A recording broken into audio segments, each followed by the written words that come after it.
the first evaluation question. In what ways does your media product use, develop or challenge forms and conventions of real media products? Well, first of all, the title of my magazine I thought was quite appropriate for how my magazine looks. I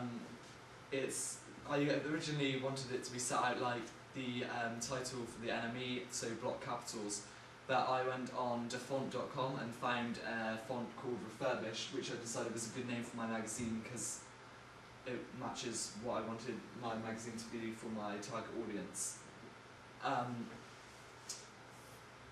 For looking at my magazine, if you look at the gradient behind the two models on the front, I took that idea from a issue of Q magazine which had Metallica on it, which also had a black and white gradient, and I thought this stood out and made the magazine look more professional.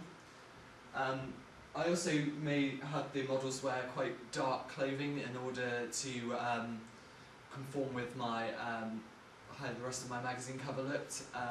It also fitted in very nicely with the gradient background, and also it made the costume kind of appealed to my target audience because I wanted my magazine to appeal to teenagers, and the clothes that they're wearing conform to this. The people in it also are a similar age to the my target audience, and this probably help to draw my target audience in, because people are more likely to read a magazine about people their own age than they are not. The style of my whole magazine is quite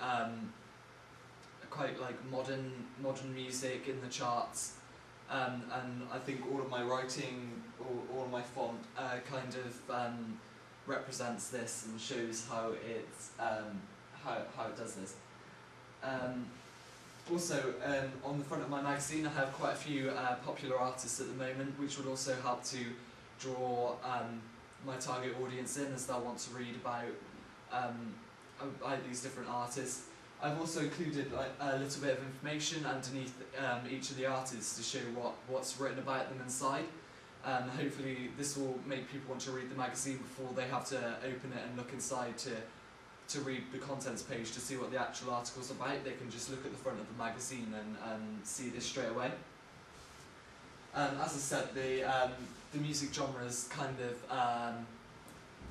modern in the charts music, and I think the pose that the couple in the picture are putting kind of shows like how like a modern in the charts kind of music duo. They also look quite like fashionable with their clothing, which also shows this.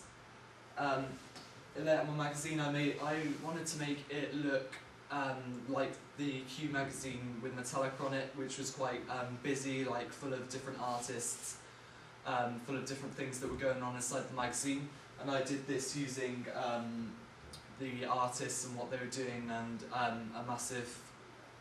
the massive band name in the middle of my front cover.